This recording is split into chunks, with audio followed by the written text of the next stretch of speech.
আমাদের জনপ্রিয় দুটি গন্তব্য হচ্ছে থাইল্যান্ড এবং মালয়েশিয়া। এই দুটি দেশে কিন্তু আমাদের দেশ থেকে সব সময় সারা বছর প্রচুর পর্যটক গিয়ে থাকে। আমি বলতে পারি হলফ করে যে যদি আপনারা ব্যাংকক শহরে যান বা পাতায়া শহরে যান, এটা হচ্ছে থাইল্যান্ডের, আর মালয়েশিয়ার যদি কুয়ালালামপুরে যান, আপনি বাংলা ভাষা দিয়ে চলতে পারবেন এবং আশেপাশে যা দেখবেন কিছুক্ষণ পরপরই আপনি বাঙালি দেখতে পাবেন বা আমাদের দেশে মানে বাংলাদেশি মানুষ দেখতে পাবেন। তো এত পর্যটক যেখানে গিয়ে থাকে সেখানে কিন্তু আমাদের আসলে অনেক রকম সতর্কতা বর্তমানে অবলম্বন করতে হয় বা করা উচিত। এই বিষয়ক আমি কিছু সতর্কতা নিয়ে চলে আসলাম, কারণ বেশ কিছু ধোঁকাবাজি ইদানিং হচ্ছে এবং তাছাড়াও আমার সামনেও এমন কিছু ধোঁকাবাজি হতে গিয়েছিল। আমার নিজের জীবনেরও কিছু অভিজ্ঞতা আছে, সেটিও আমি আপনাদের সাথে আজকে বলতে চলে আসলাম। তো চলুন দেরি না করে শুরু করি থাইল্যান্ড মালয়েশিয়ার যে সাম্প্রতিক ঘটে যাওয়া কিছু ধোঁকাবাজি বা স্ক্যাম। প্রথমে বলছি আমার সাথে যে ঘটনাটা ঘটে যায় সে ঘটনাটি অনেকটা এরকম। সাম্প্রতিক সময়, খুব বেশি দিন না, অল্প কিছুদিন আগে আমি গিয়েছিলাম মালয়েশিয়াতে এবং সেখানে আমার বন্ধুও ছিল। আমি এবং আমার বন্ধু তখন সময় ঘড়িতে 8টা বা 8:30 এরকম, সেজন্য দাপ্তরিক সব কিছু বন্ধ হয়ে গেছে এবং আমরা যে জায়গাটায় ছিলাম সেখানে কিছু অফিস আদালত ছিল, যেজন্যই যেহেতু সেটি সন্ধ্যার পর সেখানে বন্ধ হয়ে যায়, সেই জায়গায় লোকজন কিছুটা কম ছিল। এটি কিন্তু কুয়ালালামপুর শহরেই একদম একদম বলতে গেলে বুকিত বিন্তাং থেকে 1-1.5 কিলোমিটারের মধ্যে, মানে খুব বেশি একটা দূরে না। এবং বলতে গেলে আমরা ঠিক যেই জায়গাটা ছিলাম, মানে মনে করেন যে ওটা যেই বিল্ডিংয়ের সামনে ছিলাম ওখান থেকে 2-3টা বিল্ডিং হয়তো ওই জায়গার মধ্যে মানুষ একটু কম, ওখানে হচ্ছে অফিস আদালত। আর ঠিক তারপর থেকে কিন্তু আবার লাখে লাখে মানুষ এরকম, মানে থাকে না, অনেক দূর পরে দেখা যাচ্ছে 2-3টা অফিস বিল্ডিং, এর মধ্যে এরকম ফাঁকা কিছু জায়গা। তো আমরা মূলত সেখান দিয়ে হেঁটে আমাদের যে হোটেল ছিল সেখানে যাচ্ছিলাম। সেখানে যাওয়ার জন্য আমরা হেঁটে এখন ওই ফাঁকা জায়গাটায় যখন আমরা এসে পৌঁছালাম, এমন সময় আমার একটি ফোন কল আসে। তো আমি ফোনটা বের করে মানে দেখতে দেখতে এজন্য হাঁটার গতি কিছুটা কমে যায়, আস্তে আস্তে আমি কথা বলতে থাকি।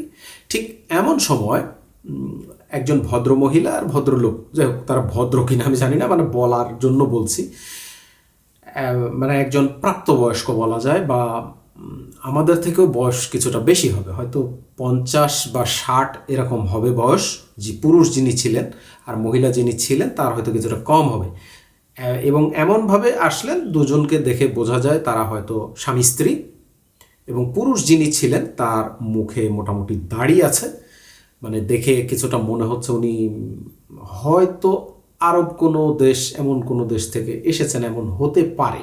ওনারা বেশ হন্তদন্ত হয়ে এসে আমার সাথেই যে আমার বন্ধু ছিল, তিনি তো আর ফোন কলে ছিলেন না, তিনি ফোন ছাড়া ছিলেন, তিনি আমার সাথে সাথে হাঁটছিলেন, তারও গতি কমে গিয়েছিল হাঁটার। তাকে ওই ভদ্রলোক জিজ্ঞেস করলেন, excuse me, can you tell me that where can I get halal food? তো আমি এর মধ্যে ফোন রেখে দিলাম। যাই হোক, ফোন রেখে দিয়ে আমি ভাবলাম যে কি হলো। তো যখন এই প্রশ্নটা করলো যে হালাল ফুড, মালয়েশিয়াতে গিয়ে কেউ হালাল ফুড খোঁজে, মানে বিষয়টা আমার কাছে খুব আশ্চর্য লাগলো। মানে বিষয়টা হচ্ছে অনেকটা এরকম যে ঢাকা শহরে এসে আপনি কখনো শুনেছেন যে কেউ জিজ্ঞেস করবে যে এখানে হালাল ফুড কোথায় পাওয়া যায়, হালাল খাবার কোথায় পাওয়া যায়? এই কথা জিজ্ঞেস করলে আমার তো মনে হয় মানুষজন তাকে ধরে আচ্ছা রকম দিতে পারে। যাই হোক, তো আমার কাছে এই বিষয়টা আশ্চর্য লাগলো, কারণ অবশ্যই যেখানে পর্ক বা এমন কোনো খাদ্য পাওয়া যায় সেটা দেখলে যে কোনো মানুষ বোঝে। তাছাড়া মালয়েশিয়াতে ওখানে মুসলিমের সংখ্যা বেশি, ওখানে হালাল ফুডই সব জায়গায় পাওয়া যায়। পর্ক আপনাকে পেতে হলেও মানে খুঁজতে হবে, সব জায়গায় যে পাওয়া যায় তা না, মানে আমি দেখি না, থাকতে পারে হয়তো। তো যাই হোক, মানে হালাল ফুড মালয়েশিয়াতে গিয়ে, তাও যেখানে এত জমজমাট এলাকা, সেখানে কেউ হালাল ফুড খোঁজে, এই বিষয়টাই আমার কাছে বোধগম্য হলো না। তো আমি তো 4-5 সেকেন্ডের মতো আমি চুপ হয়ে থাকলাম, আর আমার ওই বন্ধু যে, সে কেমন যেন হিপনোটাইজের মতো হয়ে গেল, সে কোনো কথা বলতে পারছে না, চুপ হয়ে গেছে। আমি তো আমি ফোনটা রাখার পরে ওই 4-5 সেকেন্ড পরে আমি বললাম এভরিহোয়ার, এবং একটু চোখ মুখ কুচকিয়ে মানে এমন একটা ভাব নিয়ে বললাম এভরিহোয়ার। তো সেই লোক বলল, ও এভরিওয়্যার এভরিওয়্যার, ওকে ওকে ওকে। তারপরে দেখি যে আরও কি যেন বলল, একটা বা দুইটা কথা বলল। তারপরে আমি সেটা দেখছি তাকিয়ে যে ব্যাপারটা কি, লোকের আসলে মতলবটা কি, এই মালয়েশিয়াতে এই জায়গায় এসে ভরা মজলিস এইরকম জায়গার মধ্যে সে হালাল খাবার খোঁজে, কীরকম লোক। এমন করতে হঠাৎ করে সে দেখলাম যে সে তার ওয়ালেট থেকে একটা নোট বের করে বললো, দিস ইজ 1 রিঙ্গিট রাইট। তো আমার তখনই কিন্তু বোঝা হয়ে গেছে যে এবার যে কোনো উছিলা দিয়ে, আপনারাও আশা করে বুঝতে পেরেছেন, এরকম ঘটনা তো আপনারা শুনেছেন যে তারা যে কোনোভাবে হোক আমাদের ওয়ালেটে হাত দেওয়া হবে, মানে আমরাও টাকাটা বের করে বলবো। সে টাকা নিয়ে বলছে যে this is 1 ringgit right and I am from, সে বললো যে মাঝখানে যে দু একটা কথা বলেছিল আমার এখন মনে পড়েছে, সে বলেছিল কোনো একটা দেশের নাম বলেছিল যে I am from Egypt or something like that, I am A Muslim, so I am searching for হালাল ফুড, এইসব কথা বললো। যদিও এই কথাগুলো একটা আমার কাছে কোনো বিশ্বাসযোগ্য বলে কোনো কিছু মনে হয়নি। তো সে যখনই ওই টাকাটা বের করলো যে এই হচ্ছে আমার কাছে আছে, এই হচ্ছে ringgit, this is 1 ringgit right, আমি তখনই আমার বোঝা হয়ে গেছে যে এরপর বলবে আচ্ছা এই রিঙ্গিট কেমন হয় দেখাও তো, এটা কি আসল না নকল দেখাও তো। বিভিন্ন উছিলা দিয়ে সে হচ্ছে আমার নোটটাকে বের করবে বা আমার ওয়ালেটটাকে সে বের করাবে, এটাই তার উদ্দেশ্য। ওই যখনই সে নোটে হাত দিয়ে প্রশ্নটা করেছে, আমি তখনই আমার বন্ধুকে এইভাবে ঠিক বলেছে, এই ফয়সাল তুই এদিকে আয়, বাদ দে, চল বলে আমি ওখান থেকে করেছি। এবং আমি বলছি লিভ, প্লিজ লিভ এবার।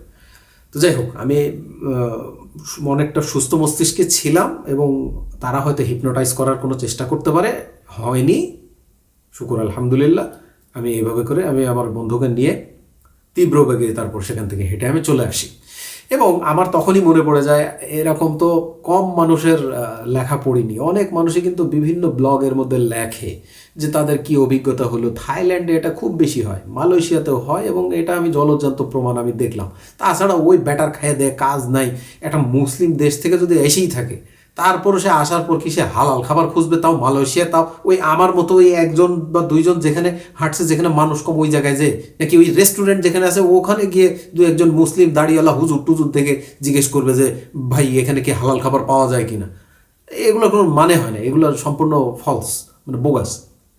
মানে এগুলো দিয়ে বিভিন্নভাবে এক একজনকে এক একভাবে ইমোশনাল ব্ল্যাকমেইল। আপনি শুধু এটা খেয়াল রাখবেন যে এরা কি করে, যেভাবে হোক ইমোশনাল ব্ল্যাকমেইল করে। কেউ বলে যে আপনি কি ভারত থেকে এসছেন, মানে আমাদের দেশের লোক দেখলো তো যে ভারতীয় মনে হয়, চামড়া তো একই, তো বলে ভারত থেকে এসছেন, কয়ে আমি তো ভারতকে খুব ভালোবাসি, হ্যান ত্যান, আমার দেশের টাকা এটা, তোমার দেশের টাকা কোনটা দেখাও। মানে মেইন কথা হচ্ছে ওই ওয়ালেটে হাত দেন, আপনি ওয়ালেটে হাত দিয়ে ওয়ালেট বের করেন, তারপর দেখবেন যে ওরা কীভাবে কোনো মেডিসিন ব্যবহার করে কিনা বা কীভাবে হিপনোটাইজ করে।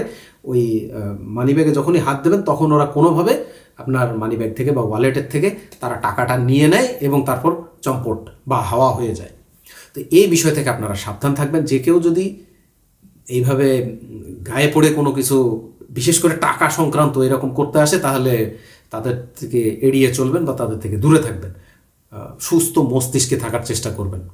টাকা পয়সা সাবধানে রাখবেন, এটা হলো কথা। সব টাকা একেবারে ওয়ালেটের মধ্যে ভরে নিয়ে যাওয়াটাও আমার মনে হয় যে কিছুটা বোকামি, যদি আমি নিজেও এই কাজটা করি, কিন্তু এটা আমার মনে হয় ঠিক না। আমিও এই জন্যে হয়তো এরপর থেকে কিছু টাকা দেখা যাচ্ছে ব্যাগে রেখে দেবো, কিছু টাকা এরকম বিভিন্ন জায়গায় টাকা রেখে দেবো।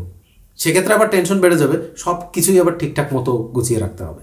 যাই হোক, আপনার কাছে যেটা মনে হয় যে যেটা করলে ভালো, আমি সতর্ক করে দিলাম যে এমন কিছু হতে পারে। আমার সাথে যেটা হয়েছে এবং বিভিন্ন মানুষের সাথে কিন্তু এভাবেই হওয়ার পর কিন্তু তারা তাদের টাকা আর ফেরত পায় না। তো এই বিষয়টা আমি ভাবলাম যে আপনাদের সাথে জানানো দরকার। আপনারাও অনেক ভ্রমণ করেন, আমার থেকে হয়তো বেশি করেন। আপনাদের অভিজ্ঞতা থাকলে আপনারাও দয়া করে কমেন্টে লিখবেন, কারণ আমার ভিডিওর কমেন্ট যে শুধু আমি পড়ি তা না, অনেক দর্শকও এসে কিন্তু কমেন্ট পড়ে। এই কমেন্ট পড়ে তারা কিন্তু জানতে পারবে যে আপনার কী অভিজ্ঞতা হলো, তো সেগুলো আপনি লিখতে পারেন। তো এই ছিল আজকের আলোচনা। হয়তো আলোচনা আপনার কোনো না কোনো কাজে আসতে পারে। যদি কাজে আসে তাহলে অবশ্যই একটা লাইক দেবেন। এতক্ষণ আমার সাথে থাকার জন্য অনেক ধন্যবাদ। পরবর্তীতে দেখা হবে খুব শীঘ্রই, নতুন কোনো বিষয় নিয়ে আলোচনা করতে চলে আসবো আপনাদেরই সাথে। সে পর্যন্ত আপনাদের সবার সুস্থতা কামনা করে আজকে এখানেই বিদায় নিচ্ছি।